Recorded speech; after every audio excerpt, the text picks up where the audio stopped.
Hey everyone, welcome back. Ready for another deep dive? Always. What are we diving into today? Today we're looking at Mr. Beast's 100 identical twins fight for $250,000. Oh, wow. Okay. Where do we even start with that? I mean, 100 sets of twins, that's a lot of people. Right, it's wild.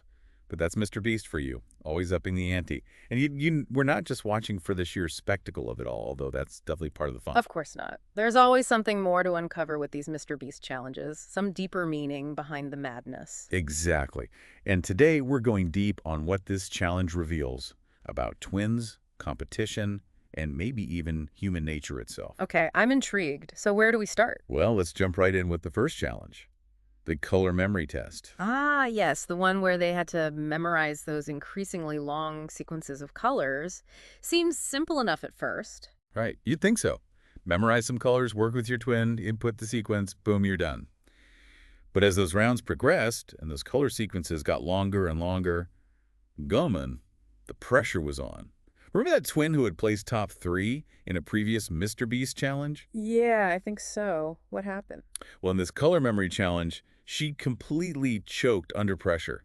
Ended up placing 93rd. Ouch. That's rough. Talk about a tough break. Right. And her reaction said it all. She was devastated. She kept saying, I messed it up. I messed it up. You could just feel the weight of that loss, not just for herself, but for her twin, too. Absolutely. I mean, that's a lot of pressure to put on yourself, knowing that your twin's fate is tied to yours. Right.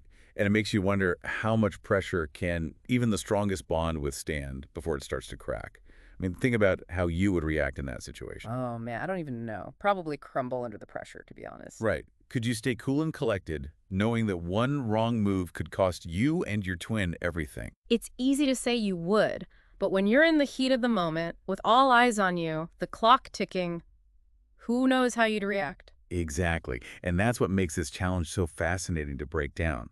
Because it wasn't just about memory. It was a test of communication, teamwork, and how well twins could support each other when the stakes were high. Totally. Some twins totally thrived under that pressure, using teamwork and strategy to their advantage. But others? Not so much. Which makes you think, is there something about how certain twins communicate that makes them crack under pressure? Right. Is there something deeper going on there? Like maybe their communication style just wasn't built for that kind of high-stakes environment. It's possible. Or maybe it's just down to individual personality. Some people are naturally more anxious, while others thrive in those high-pressure situations. True. And when you add in the layer of having your literal other half depending on you, that adds a whole new dimension. Hey, But you know what I also found super interesting about this Mr. Beast challenge? what's that? How differently the twins approached each challenge. I mean, take the blindfolded block stacking challenge, for example. Oh, yeah. Talk about a test of communication, a trust. Or, depending on how you look at it, a recipe for disaster. Right. One twin is blindfolded, completely reliant on their twin's instructions to stack these blocks without toppling the whole thing over. And they're going head-to-head with other twins, so the pressure is on. It's giving trust fall, but with way higher stakes. Exactly. And what I've found fascinating was how some twins were laser-focused, using short, clear commands to guide their partner, while others were more encouraging, almost like cheerleaders. Yeah, and let's not forget those who resorted to unconventional tactics, the yelling, the distractions, pure psychological warfare. Right. It was hilarious. Yeah. But it also makes you wonder, does that kind of strategy actually work? Or does it just add another layer of chaos to an already chaotic situation? Well, that's the million-dollar question, isn't it? It is. But you know what else this challenge really highlighted? What's that? Different approaches to risk. Remember how we talked about that earlier? Well, in the block stacking challenge, we saw that play out in how the twins chose to actually build their towers. Remember that stack of cash Mr. Beast plopped down in front of each pair of twins? Oh, yeah, that was a wild one. $5,000, right? Take it and risk a 50-50 chance of elimination or walk away with nothing but the chance to keep playing. Exactly. Talk about a dilemma, right? Do you play it safe and hope to make it to the end for the big bucks? Or do you grab the guaranteed cash knowing it could be game over right then and there? That's like that classic question, bird in the hand or two in the bush, right? Exactly. And it was fascinating to watch the twins grapple with that decision in real time. Totally. Because it wasn't just about the money, was it? It was about trust, loyalty. And maybe a little bit of greed, too. Come on, you can't tell me you wouldn't be at least a little tempted to take that cash. Okay, maybe a little. Yep. But in all seriousness, it really did highlight that tension between logic and emotion. Totally.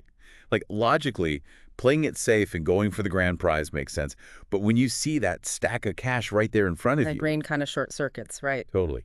And remember how some twins were all about trusting their bond, that twin tuition they kept talking about? Right. They believed sticking together was the key to winning it all. And then there were others who were like, nah, I'm here for myself. Sorry, sis. Got to look out for number one. And who can blame them, really? It's a competition after all. True, true. But still, you got to wonder what goes through your head in that moment. Do you try to convince your twin to go your way? Or do you just make the decision you think is best and hope for the best? It's a tough one for sure. And then there's the added pressure of knowing that your decision isn't just affecting you, but your other half as well. Talk about a recipe for some tense twin moments. Oh, absolutely.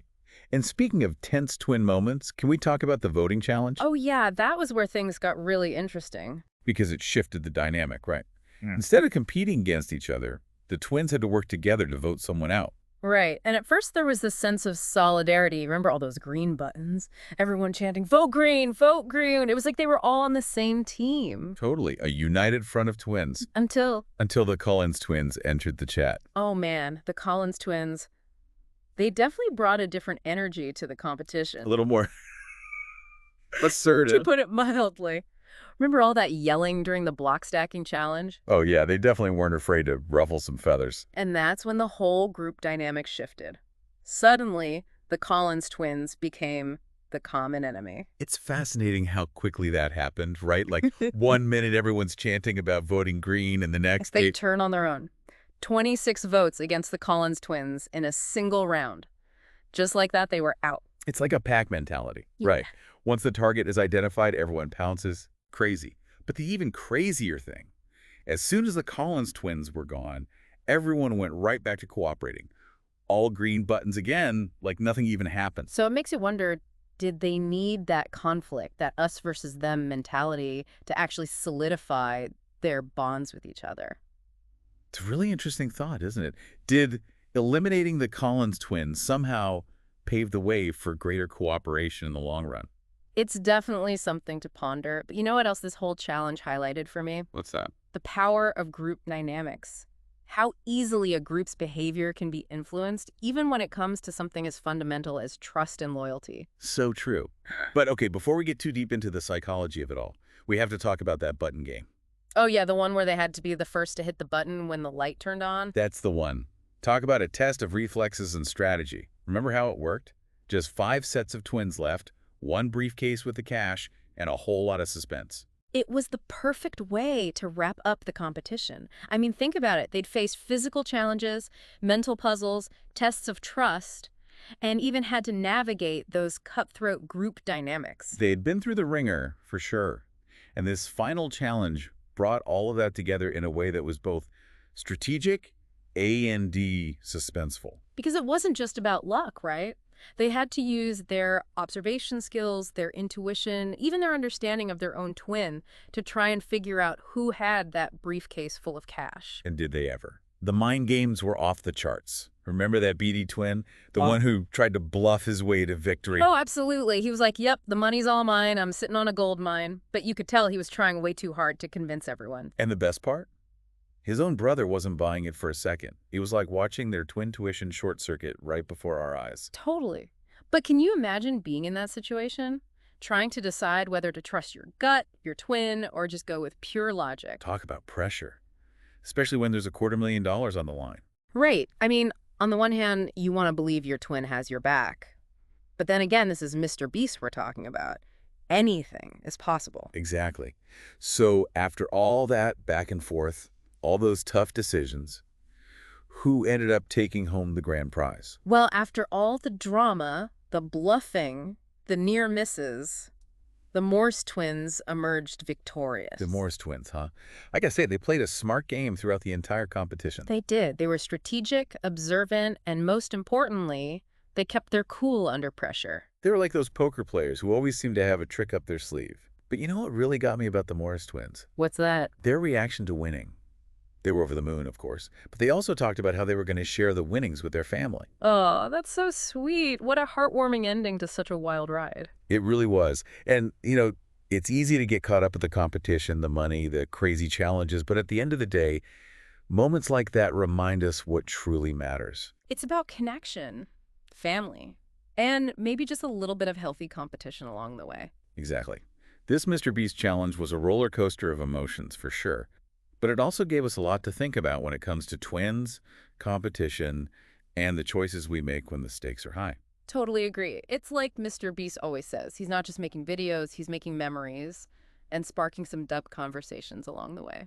So true. Well, on that note, we're going to wrap things up here. But before we go, we want to hear from you.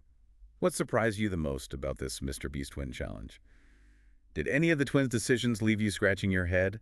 Let us know in the comments. Until next time, keep those brains buzzing, and we'll catch you on the flip side for another deep dive.